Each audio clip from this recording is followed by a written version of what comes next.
el tumor adenocarcinoma, pero de tipo difuso, en secuencia. Ya eso es cuando hablamos ¿de dónde? Del epitelio, pero cuando hablamos del estroma, tenemos que hablar del tumor GIST, ¿ok? Que es un tumor estromal de músculo liso gastrointestinal, ¿ok? Ese es importante. Otro, los linfomas, y continuamos con los neuroendócrinos, ¿ok? En ese orden. Como ustedes saben, voy a impartir un poco de oncología clínica cuando hablemos de tumores, ¿ok? Vamos a ampliar un poco más de lo que estaba establecido en la parte de gastro, ¿no? Es la parte que manejamos, estadificamos, vemos el TNM, ¿ok? Entonces, de esa manera empezamos. ¿Será que esto lo podemos mover más atrás, tal vez, para que se amplíe? Sin que se desconecte nada, ¿no? Vale, ¿no? Y la luz, por favor, allá. Creo que ya está, ¿no? Entonces, empecemos. Primero vamos a hablar de los pólipos inflamatorios, hiperplásicos, ¿ok? Sabemos, hiperplásicos es aumento en el número de las células. A eso llamamos hiperplasia inflamatorio porque vemos denso infiltrado inflamatorio que puede ser agudo, crónico, ¿no? El 75% de todos los pólipos se deben a que hiperplasia, inflamación, puede ser ectópico, fuera de su lugar, o de neoplasias, ¿no? Vamos a ver que pueden haber adenomas que pueden ser predisponentes al adenocarcinoma. Esto se ve en la quinta, sexta década de vida, puede ser una causa de gastritis crónica, se ve displasia en 1 a 20% de los casos, puede haber displasia, que eso ya sería un adenoma con displasia, que puede ser de bajo grado o de alto grado. En cuanto a la microscopía, vamos a ver hiperplasia de glándulas foveolares, eso hace referencia a esto. Miren, esa imagen tortuosa que vemos de la glándula, está agrandada, normalmente la mucosa, ¿cómo debería ser? Epitelio cilíndrico simple, pero plano, ¿no? A este nivel crece hacia la luz, va a haber un crecimiento exofítico, ¿ok? Crecimiento hacia la luz, puede ser dilatadas, quísticas, elongadas, y el infiltrado es variable, puede ser agudo como crónico. ¿Qué más? Vamos a otro tipo de pólipo. Este está asociado a el omeprazol, ¿no? Los pólipos de glándulas fúngicas está asociado a los inhibidores de la bomba de protones. Entonces son pacientes que están con gastritis crónica, esofagitis, reflujo, ERGE, toda su vida. Entonces consumen de esta manera durante todo un año y llega a desencadenarse este pólipo de glándulas fúngicas. Es de aparición esporádica, tiene asociación con el APC, que es el gen, también la poliposis adenomatosa familiar. Entonces, asociadas estas dos mutaciones pueden predisponer este tipo de pólipo, ¿no? Gen de reparación del ADN del MUTI son asintomáticos, pueden causar náuseas, vómitos, epigastralgia. Y en cuanto a la microscopía, vemos células de mucosa parietales principales foveolares quísticamente dilatadas, ¿no? Esto sería normal, y vemos como por debajo del epitelio se ve una dilatación quística. Sigue siendo un pólipo benigno, ¿no? Ahora es cuando se divide y ya tiene displasia, que puede ser displasia de bajo grado o displasia de bajo grado. Adenoma, empezamos por la palabra adenoma. Oma es benigno, es un tumor benigno, adeno, que conforma luces pseudoglandulares, como vemos a continuación, son de origen epitelial, nacen del epitelio. Entonces, vamos a ver en una gastritis crónica, puede ser atrófica y metaplasia intestinal, puede tener una asociación con este tipo de adenomas, excepto los asociados a las mutaciones de la línea germinal, del APC o del MUTI, como hemos visto previamente. Entre la quinta y la sexta década de vida hay una relación sobre el sexo masculino, 3:1, hay una predilección sobre el sexo masculino, y hay un riesgo del adenocarcinoma si mide más de 2 centímetros, y hay que estudiarlo, es sugestivo. Si no se hace una polipectomía, en este caso, se tiende a malignizar, ¿ok? En cuanto a la microscopía, lo que les decía, displasia leve o grave. Entonces ahí dividimos en dos aspectos histológicos. Uno sería el aspecto citológico, ¿ok? Y el otro el aspecto estructural, ¿ok? Son dos partes que nos llevan a diagnosticar un adenoma con displasia de bajo grado o de alto grado. Entonces, cuando hablamos de citología tenemos que ver características nucleares como pleomorfismo, miren cómo es el núcleo alargado, elongado, en forma de cigarrillo. Va a tener hipercromasia, la cromatina está condensada, esa tonalidad basófila, ¿ok?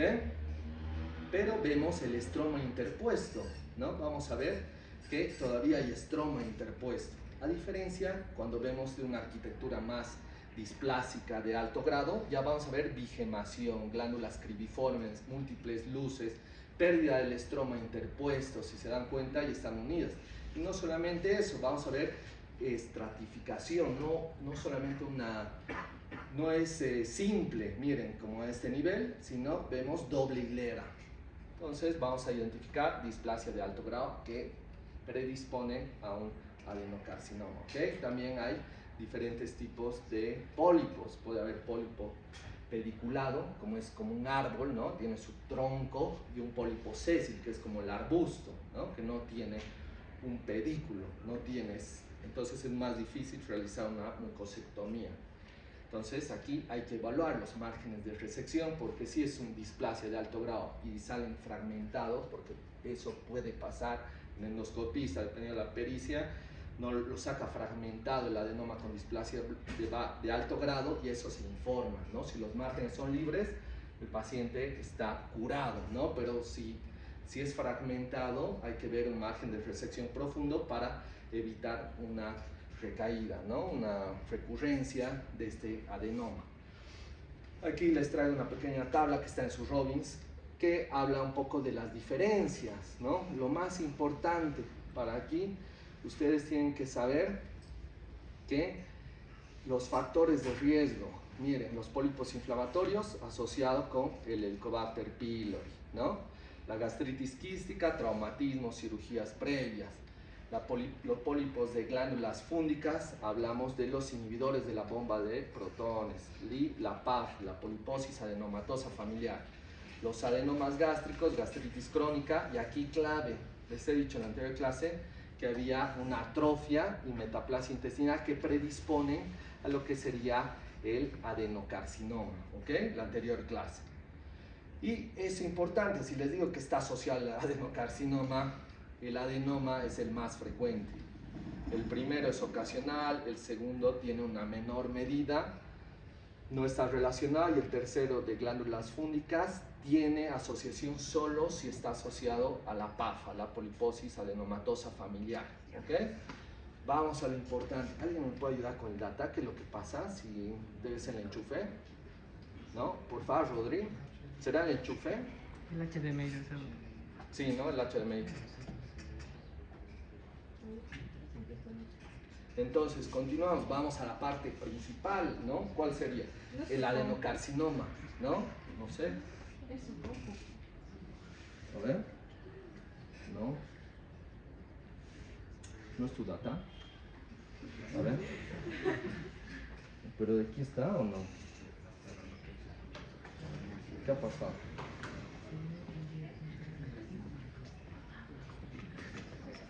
¿Está en duplicar o no? A ver. Sí estaba dando. Era que lo deje, ¿no? Parpadeando. Creo que está mejor. No hay otro HDMI, ¿no? Supongo. Si le cambias el lado del HDMI, porque está ahí, le cambias a... A ver, llevarlo hasta allí. Por las dudas. ¿Será eso? Ahora dice eso.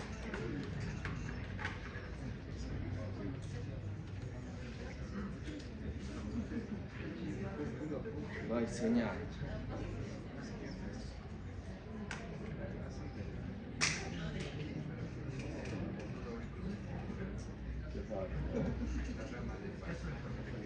Ahí está, vamos. Ya, no se muevan, por favor, no te muevas. Creo que ha sido vos. Sí, creo que ha sido vos. Ya, vamos.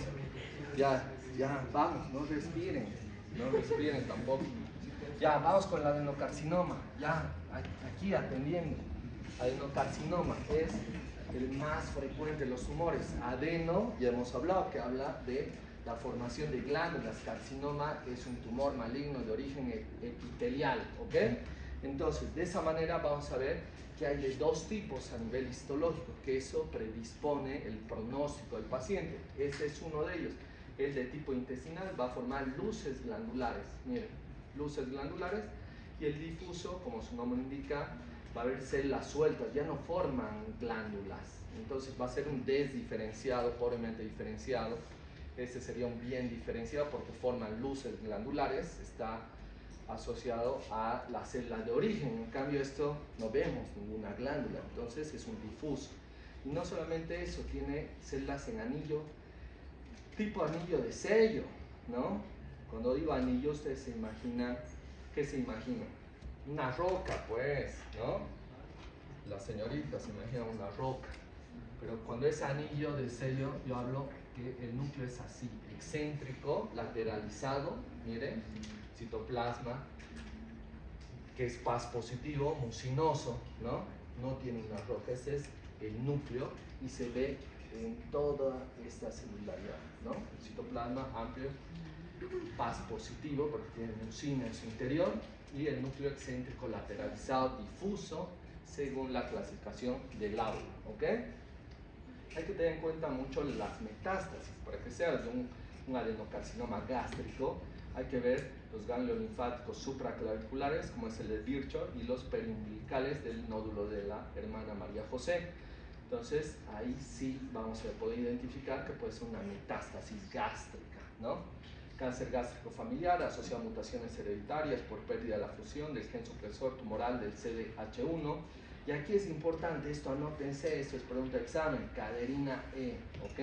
Hay una pérdida de adhesión intercelular, por eso las células se sueltan, se diseminan, es más fácil. Aquí hay una conservación de la E-caderina, por eso están unidas, pero a este nivel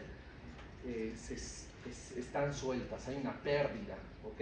También saber que hay mutaciones con pérdida de la función del CDH1 y se divide en dos, seguimos. Este es un adenocarcinoma y ambos son adenocarcinoma, pero este es tipo intestinal y este es difuso, ¿ven? Entonces vamos a ver las células con núcleo excéntrico lateralizado, amplio citoplasma, ¿ok? En cuanto a la clínica, ¿qué podemos identificar?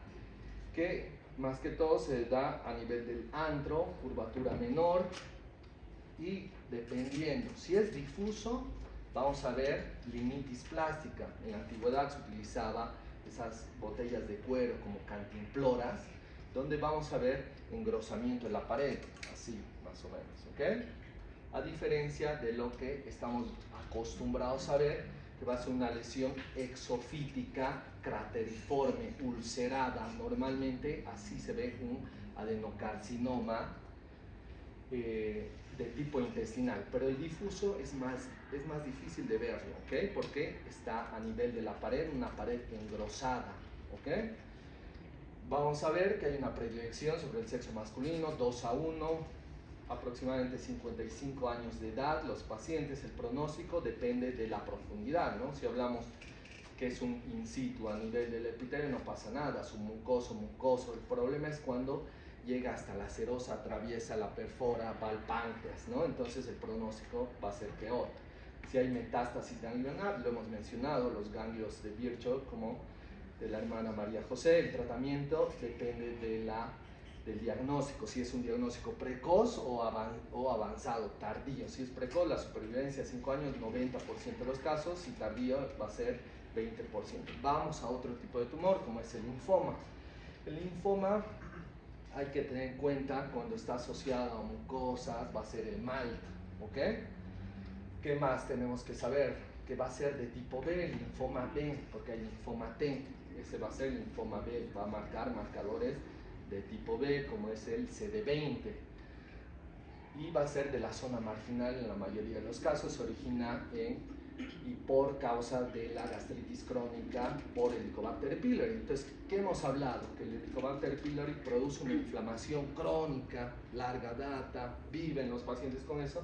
Tal es la inflamación que ya que el infiltrado inflamatorio linfocitario ya se vuelve atípico, displásico, ¿no? De tanta inflamación conforman folículos linfoides y de esa manera nace el linfoma. Entonces, erradicando el Helicobacter pylori, imagínense, puede haber una regresión del linfoma solo con el Helicobacter pylori. Pero cuando hablamos de mutaciones, translocaciones, no, el daño es inminente, ¿no? No se puede evitar con o sin Helicobacter pylori, ¿no? Hay una mutación a nivel del cromosoma 13-18, en el brazo Q21-21, el menos frecuente, cromosoma 1-14, en el brazo corto P22, en el largo Q32, y la tercera mutación a nivel del cromosoma 14-18, Q32, Q21. Entonces, en el primero tiene una asociación con lo que sería el gen de la apoptosis 2, en el cromosoma 11, en el gen mutado del linfoma MALT, en el cromosoma 18. Y los otros dos son menos frecuentes y tienen asociación a un aumento de proteínas de MALT y BCL10. ¿Okay? Las tres activaciones promueven la activación del factor nuclear, NFK8, que eso predispone al crecimiento y la supervivencia de los linfocitos B. Entonces, de manera genética se va a desencadenar ese linfoma, ¿no? En la macroscopía, como ustedes pueden apreciar, vamos a evidenciar, miren, múltiples nodulaciones blanquecinas, ¿no? A nivel de toda la pared y por debajo de la mucosa también. A nivel de la microscopía, denso infiltrado inflamatorio, linfocitario, y es atípico, anormal, ¿ok? Entonces vamos a ver cambios estructurales, ¿no? Como hipercromasia nuclear, elevado índice mitótico, primordialmente, ¿ok? El 40% tiene una diferenciación plasmocítica, es decir, que no solamente tienen esa imagen de linfocito, un núcleo irregular, sino una imagen de plasmocito. Ustedes ya lo conocen, el plasmocito es igual núcleo excéntrico, lateralizado, así se ve el plasmocito. No sé si todos lo llegan a apreciar, especialmente vos que estás detrás. Entonces así se ve el plasmocito. ¿Qué más podemos decir de los linfomas? En este caso, linfoma B, van a expresar lo que les he dicho, CD20. Cuando digo linfoma T, expresan CD3, ¿ok? Pero como es B, expresa CD20, CD19, positivos para CD34, no marca CD5 ni CD10, ¿no? En la inmunohistoquímica, ¿no? Que es una marcación específica para este tipo de tumor, ¿no? Para descartar una lesión inflamatoria reactiva a una lesión tumoral como es el linfoma. La clínica, dispepsia, epigastralgia, hematemesis, melenas, ¿no? Porque estos tumores se llegan a ulcerar muchas veces y como está a nivel del estómago por encima del ángulo de 3, va a recorrer todo el tracto gastrointestinal llegando a ver melenas, ¿no? Vamos a pasar a otra neoplasia, las células neuroendocrinas, de los tumores neuroendocrinos. Se origina a partir del componente difuso del sistema neuroendocrino, 40% a nivel del intestino delgado, tiene una asociación con gastritis crónica, atrófica, autoinmunitaria, con los MEN1, con los tumores neuroendocrinos múltiples tipo 1 y el síndrome de Solier-Ellison, que lo hemos visto en la anterior clase, ¿no? La macroscopía, como pueden apreciar, son masas intraepiteliales. Veo el epitelio a este nivel y por debajo de la mucosa, submucosa. Son lesiones polipoideas. Se originan más que todo de la mucosa oxíntica, tienen esa coloración amarillenta. Y en la microscopía tenemos una citología blanda, forman islas, islotes, trabéculas, hileras, pueden formar glándulas, pero son células uniformes, monomorfas, son del mismo tamaño, citoplasma escaso, granular, y aquí anótense esto es igual, pregunta examen. ¿Qué sería? Núcleo tiene una cromatina granular, la cromatina es granular tipo sal y pimienta, entonces cuando piensen sal y pimienta, neuroendocrino, ¿ok? Pero tiene una asociación con el TP53 y el ERB que tiene peor pronóstico. ¿Cómo se ve lo que les decía? De esta manera, miren, en la microscopía vemos que forman islas, 1, 2 islas, ¿no? Pueden formar glándulas también, pero a mayor aumento podemos apreciar Esa cromatina, ¿cómo es la cromatina? Granular. Granular tipo sal y pimienta. Algunos de esos gránulos son oscuros, otros son más claros, blancos, ¿ok? Más que todo a nivel de la sexta década de vida, presenta un enrojecimiento cutáneo, sudoración, broncoespasmo, dolor abdominal, tipo cólico, diarrea. El pronóstico depende de estas células. Uno, el grado histológico, esa desdiferenciación. Por ejemplo, aquí están bien diferenciados. Se evalúa con una inmunohistoquímica como es el Ki-67, donde se evalúa el índice de proliferación nuclear, la división celular. Entonces, si vemos que tiene mucha división, el Ki va a estar elevado, ¿no? Más del 60%. También el tamaño, la localización, hemos dicho que más que todo a nivel del intestino delgado, 40% de los casos, y la estadificación, si alcanza a la serosa o no, ¿no? Si es un T4 o no. Así se ve un patrón insular, ¿no? Lo que les decía, dependiendo de su localización, cuando es proximal y medio, maligno, ¿sí? Un comportamiento agresivo, a diferencia cuando está a nivel del intestino distal, que es más benigno, ¿ok? Vamos con otro. Todos los anteriores, escuchen, son del epitelio, ¿ok? Eso es importante que sepan, son, nacen del epitelio, a diferencia de este está a nivel del estroma, por debajo. Entonces, por ende, el epitelio va a ser normal y por debajo vamos a ver este tipo de lesión, que es el GIST, tumor del estroma gastrointestinal. Es un tumor mesenquimatoso, los anteriores eran tumores epiteliales. Este es el más frecuente y miren lo que les decía, 50% si es gastrointestinal en todo el sistema puede haber el tumor, pero el 50% de los casos se ve a nivel del estómago, por eso es muy importante. Se reconocen las células de Cajal o células de marcapaso, que son estas. Hay una pérdida o delección parcial del cromosoma 9, 14 o 22 y es en pacientes jóvenes. Todo el rato hemos hablado de 55, 60 años, ahora hablamos de pacientes menos de 40 y más de 60, ¿no? Son brechas generacionales y tiene una asociación con el c-KIT. 75 de las mutaciones oncógenas con ganancia de función de los receptores de la tirosinasa, sinasa, es el c-KIT, ¿ok? Entonces es importante, anótense eso, c-KIT, que es lo mismo que es el CD117, ¿ok? Nosotros realizamos inmunohistoquímica con c-KIT y CD117, que eso marca estas células estromales, lo cual nos da un diagnóstico de el GIST. 8% de mutaciones activan el receptor de la tirosinasa relacionado al receptor alfa del factor de crecimiento derivado de plaquetas, ¿no? Puede ser con mutaciones, vamos a ver hiperplasia, las células de Cajal, múltiples GIST en diferentes lugares gastrointestinales. Y si son sin mutaciones, codifican los componentes del complejo succinato deshidrogenasa mitocondrial, ¿ok? En la macroscopía van a ser tumores grandes. Tengo una imagen macroscópica de este GIST, donde llegan a alcanzar 30 centímetros, una regla, imagínense, masa carnosa, solitaria, bien delimitada. Y en cuanto a la microscopía, tiene dos morfologías. La de la derecha tiene esas células epitelioides, citoplasma amplio eosinófilo, ¿no? Grande, por eso son epitelioides que simulan a nivel del epitelio, como es el epitelio de la piel, ¿no? Como son a nivel de la epidermis, así se ve las células, citoplasma amplio. Y estas son células fusiformes, en haz de trigo, alargadas, núcleo alargado en punta como haz de trigo, ¿ok? Se ve hipercromasia nuclear, se ve mitosis. Entonces vemos ambos tipos en la microscopía, ¿ok? La inmunohistoquímica, lo que les decía, c-KIT, CD117. En cuanto a la clínica, si es una masa de 30 centímetros, expresa que efecto de masa, efectos compresivos, esto se ulcera, como se ve en la imagen, hemorragia, anemia, melena, ¿no?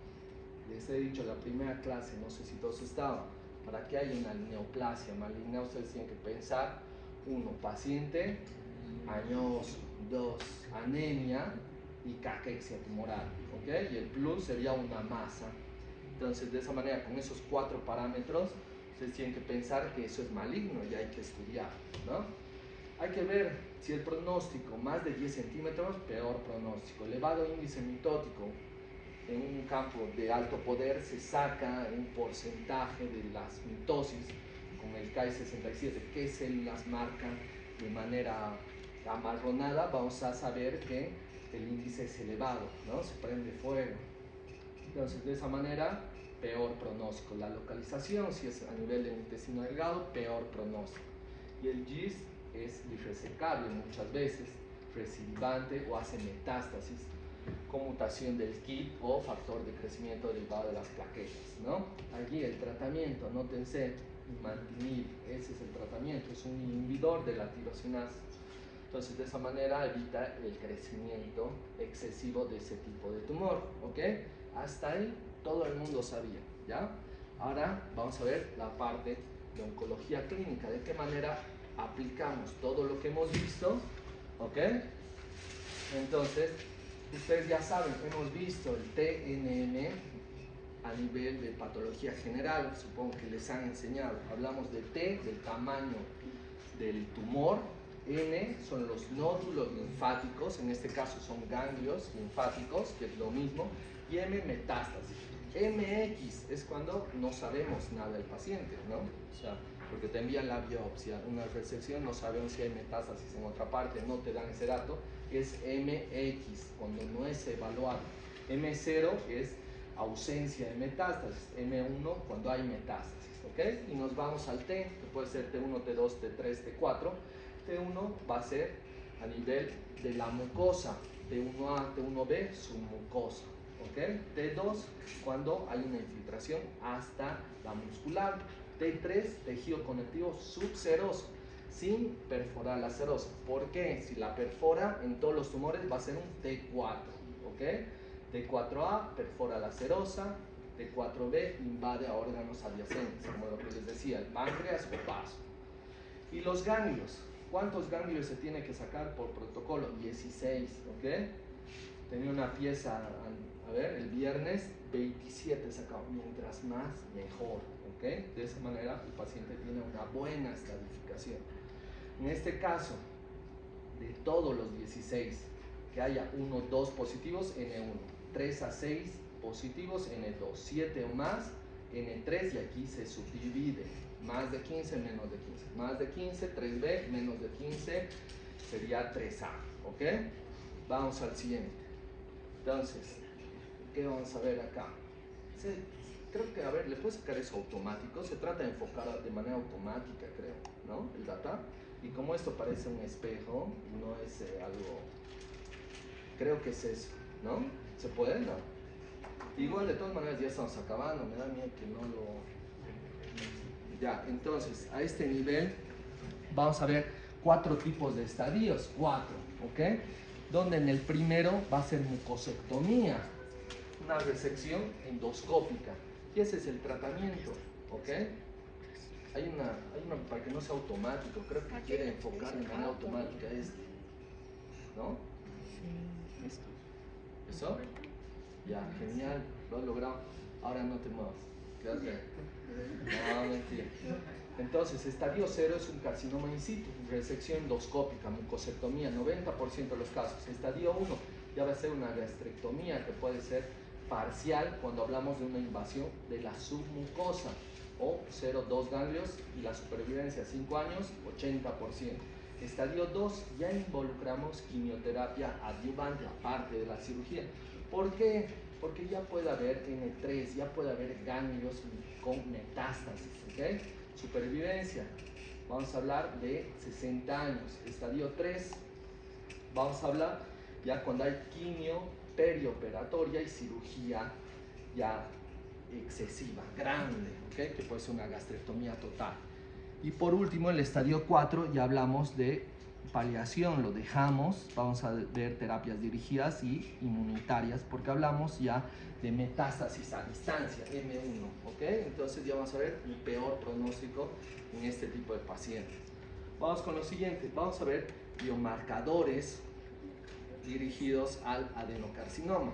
Uno, lo que ya sabemos, uno era intestinal, otro que era difuso, ¿no? Entonces, aparte de eso, nosotros requerimos técnicas de HER2, los cuales nos dan y nos ayudan a utilizar el trastuzumab, ¿ok? Si es positivo el HER2, podemos utilizar el fármaco, pero si es negativo el HER2, no marca, porque debería marcar amarronado, estaríamos hablando que no sirve para el tratamiento.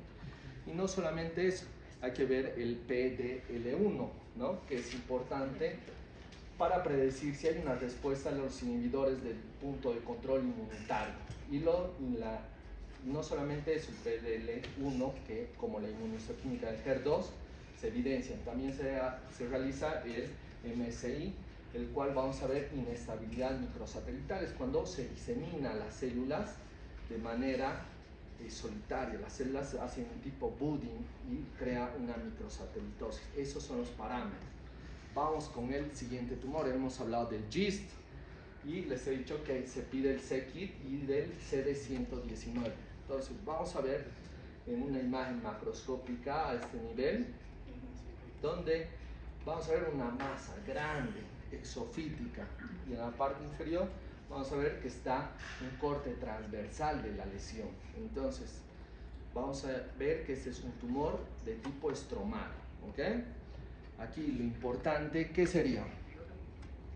CD117, c-KIT, y lo que les he dicho, que si son grandes y resecables o simplemente tienen metástasis, se basa en la inhibición del c-KIT, ¿ok?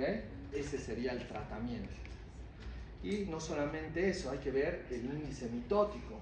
Entonces vamos a ver el Ki-67 tiene que estar aquí, tiene que ser elevado, ¿no? Peor pronóstico. El Ki-67 se realiza inmunohistoquímica donde se evidencia el índice de proliferación nuclear, la celularidad, en qué fase está.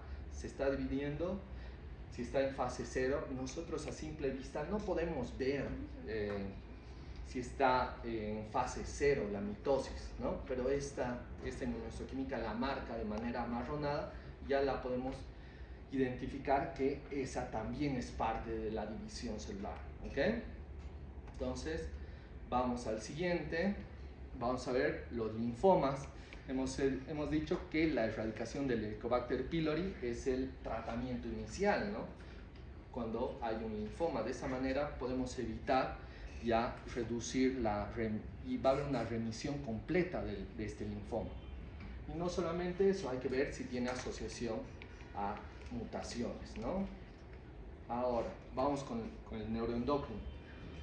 Con el neuroendocrino simplemente se pide sinaptofisina y cromogranin A, aparte el Ki-67, ¿no? De esa manera vamos a ver una marcación amarronada, que esta es citoplasmática a nivel de las células, ¿ok? Aquí vemos marcación más amarronada, nos indican, y no solamente eso, vamos a ver a nivel nuclear esa granulación tipo sal y pimienta. Y ahí es clave, ¿no? Va a ser G1, G2, G3. No puedes comer vos, hablas, comes, ¿dónde crees que estás? ¿En el cine? Te falta ahí tu pipoca, ¿no? Ya, no, pues, no respeto. Agua les permito, pero ya comer ya no, ¿ok? Entonces vamos a ver dos parámetros. Uno, el grado de diferenciación, G1, G2, G3. Que eso lo han visto en patología general. G1 estamos hablando de un bien diferenciado, que la célula de origen se parece. El G2 es moderadamente diferenciado y el G3 es un desdiferenciado. Eso sería el grado de diferenciación nuclear que se ve con la cromogranin A. Y por último, de igual manera como en el anterior tumor, evaluamos el Ki-67. ¿Ok? Entonces, me he tomado la molestia de hacer un algoritmo para ustedes, para que vean que el primer paso siempre va a ser si es biopsia o resección. No es lo mismo una pieza que una toma de la mucosectomía. Dos, el tipo histológico. No es lo mismo ver un adenocarcinoma que un... No es lo mismo ver un adenocarcinoma, creo que es duplicar, ¿no? Se ha desconfigurado.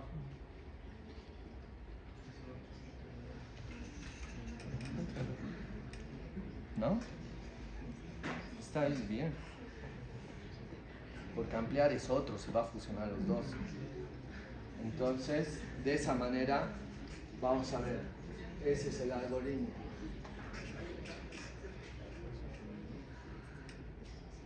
¿No? A ver. No se ve nada.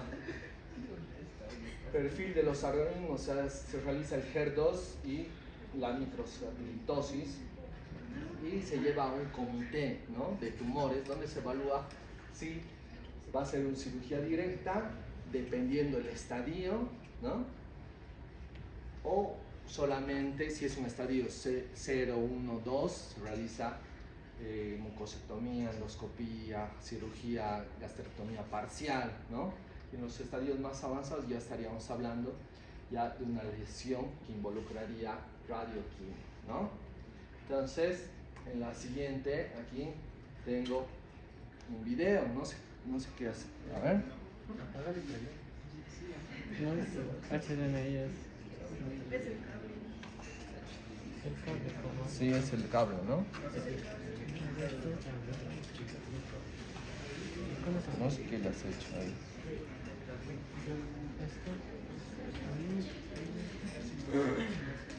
Ya, a ver, se puede hacer, a ver. Y con eso concluimos un video de una endoscopía, la cual es un paciente femenino de 66 años, el cual presenta masa tumoral, pérdida de peso, anemia, melena. Y, a ver, mira que no le coloques ese, está peor. el duplicado. A ver, duplicar. Ahí No sé, yo no lo veo, ¿vos lo ves?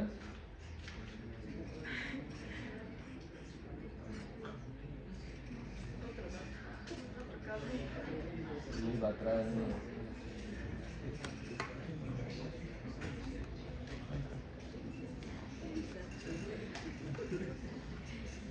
Me están saboteando los representantes, ¿cómo es eso? No, ya pues. Errores técnicos. Ya. Errores Dale, dale, técnicos. dale. No, no pasa nada.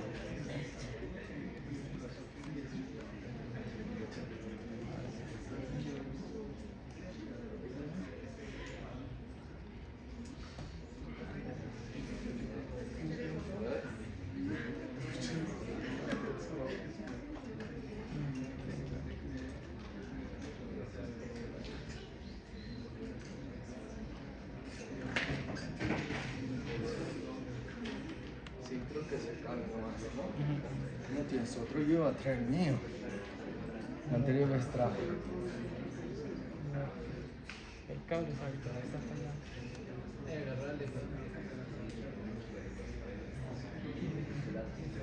Está muy usado, ¿no? El HMI, seguro. Lo han de haber pisado, mordido, lo que sea, ¿no? No, yo no tengo BFA. A ver, no.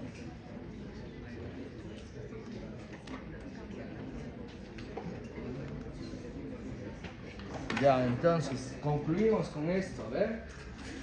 Ya hemos acabado. Ahí pueden ver. Es que no se ve, no se ve. Yo les voy a pasar este video a su WhatsApp.